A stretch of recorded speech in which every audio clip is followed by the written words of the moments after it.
Assalamualaikum warahmatullahi wabarakatuh. Halo teman-teman, apa kabarnya? Semoga sehat selalu ya. Perkenalkan, namaku Dina Nailasari. Nah, dalam video kali ini aku akan membahas tentang kalimat efektif, yang akan membahas tentang pengertian, ciri khas, dan juga kita akan membandingkan antara kalimat efektif dan juga tidak efektif. Nah, sebelum kita membahas lebih jauh tentang kalimat efektif, aku akan menguraikan pengertian kalimat dan juga efektif. Apa sih kalimat itu? Nah, menurut HR 2008, kalimat itu adalah satuan sintaksis yang disusun dari konstituen dasar yang biasanya berupa klausa, dilengkapi konjungsi bila diperlukan, serta disertai intonasi yang final. Jadi, bisa disimpulkan ya teman-teman, kalau kalimat itu adalah satuan bahasa yang tersusun dari unsur-unsur utama seperti subjek dan predikat. Nah, kalimat ini biasanya dapat berupa klausa, bisa ditambahkan kata penghubung jika diperlukan, dan diakhiri dengan intonasi yang menunjukkan akhir pernyataan. Kalau kalimat itu juga punya strukturnya tersendiri, seperti yang aku sebutkan, mempunyai seperti subjek dan juga predikat. Nah, sebenarnya struktur dalam bahasa Indonesia itu mempunyai subjek, predikat, dan objek sebagai dasarnya ya teman-teman. Apa sih subjek itu? Nah, subjek itu adalah siapa yang melakukan tindakan atau si pelaku yang melakukan tindakan. Yang kedua ada predikat. Predikat itu adalah tindakan atau apa yang dilakukan. Predikat ini sama dengan perbuatan atau hal yang dilakukan. Sedangkan objek adalah apa yang dikenai tindakan atau tujuan dari tindakan tersebut.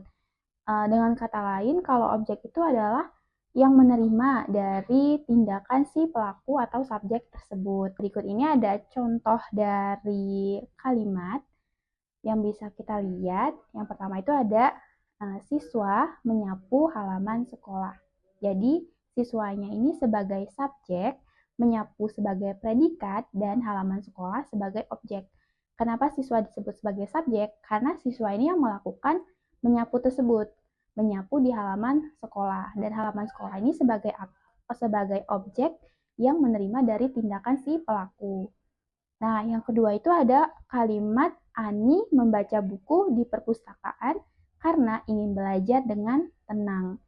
Nah, di sini dengan jelas ya teman-teman, ada Ani sebagai subjek, membaca sebagai predikat, buku sebagai objek, dan di perpustakaan sebagai keterangan. Nah, dari karena ingin belajar dengan tenang, itu disebut konjungsi. Yang mana kata konjungsinya itu adalah karena. Tadi disebutkan dalam pengertian menurut Hayat, bahwa konjungsi bisa saja diperlukan atau dipakai dalam suatu kalimat. Nah, selanjutnya ada efektif. Apa sih efektif itu? Kalau menurut Peter F. Drucker tahun 1967, efektif adalah pekerjaan yang dilakukan benar. Nah, secara umum kata efektif dapat diartikan sebagai bentuk upaya mencapai tujuan dengan apa yang diharapkan. Jadi, efektif ini sama dengan pekerjaan yang dilakukan dengan benar dan tujuannya itu sesuai dengan apa yang kita harapkan. Seperti dalam kalimat ini sendiri ya teman-teman. Oke, jadi langsung aja, apa sih kalimat efektif itu? Yang merupakan dari penggabungan kata kalimat dan kata efektif. Jadi, kalimat efektif itu menurut Sabarti tahun 1994, kalimat efektif itu adalah kalimat yang benar dan jelas akan dengan mudah dipahami orang lain secara tepat. Sedangkan menurut HR, kalimat efektif itu adalah mengemukakan bahwa kalimat yang dapat menyampaikan pesan kepada pembaca persis seperti yang ingin disampaikan oleh penulis. Nah, jadi bisa disimpulkan nih dari dua ahli tersebut, kalau kalimat efektif itu adalah kalimat yang disusun dengan benar, jelas, dan sesuai tujuan, sehingga mudah dipahami dan mampu menyampaikan pesan secara tepat.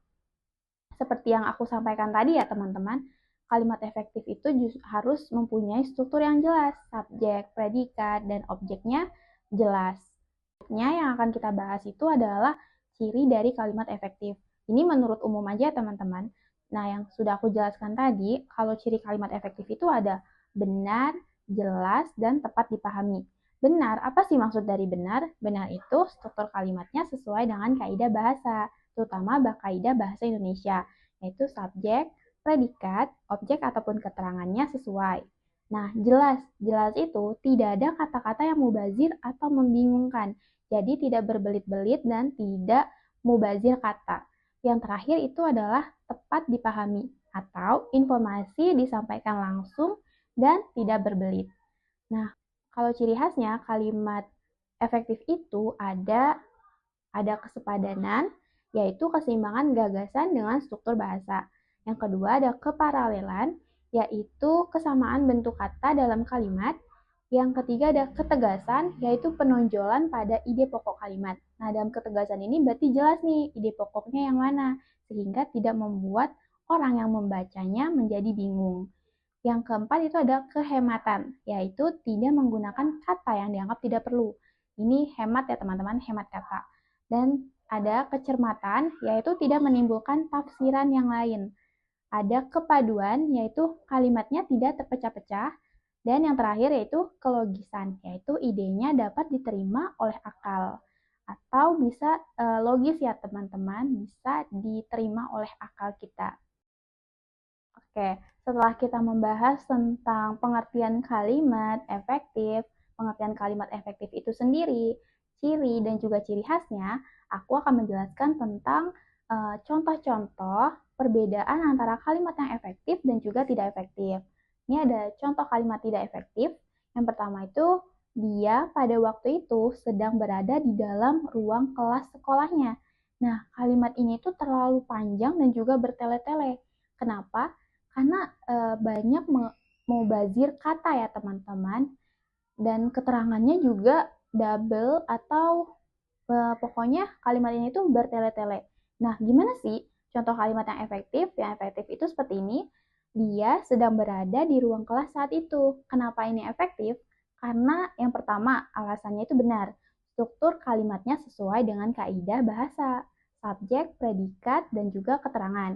Dia sebagai subjek, sedang berada itu sebagai predikat, di ruang kelas saat itu sebagai keterangan. Nah, yang kedua itu alasannya adalah jelas, tidak ada kata-kata yang membingungkan. Seperti pada kalimat yang tidak efektif, dia pada waktu itu dalam ruang kelas sekolahnya itu terlalu membingungkan ya teman-teman. Kapan waktu itu tuh? Nah, dan juga yang terakhir itu tepat dipahami. Jadi informasinya itu disampaikan secara langsung dan juga tidak berbelit. Lagi contoh yang kedua yaitu ada pekerjaan yang harus dilakukan pada hari ini sudah selesai dikerjakan oleh saya. Nah, kenapa ini tidak efektif? Sama alasannya yaitu terlalu panjang dan juga tidak langsung. Karena juga di sini subjek dan predikatnya itu tidak jelas. Malahan subjeknya ini yang dengan kata saya itu di ujung. Nah, bagaimana sih kalimat efektifnya? Kalimat efektifnya yaitu saya sudah menyelesaikan pekerjaan hari ini. Nah, di sini itu jelas ya teman-teman, saya sebagai subjek sudah menyelesaikan sebagai predikat, pekerjaan hari ini itu sebagai keterangan. Jadi langsung, jelas, dan juga tidak bertele-tele. Mungkin itu aja pembahasan kalimat efektif kali ini. Semoga videonya bermanfaat. Wassalamualaikum warahmatullahi wabarakatuh. Dah.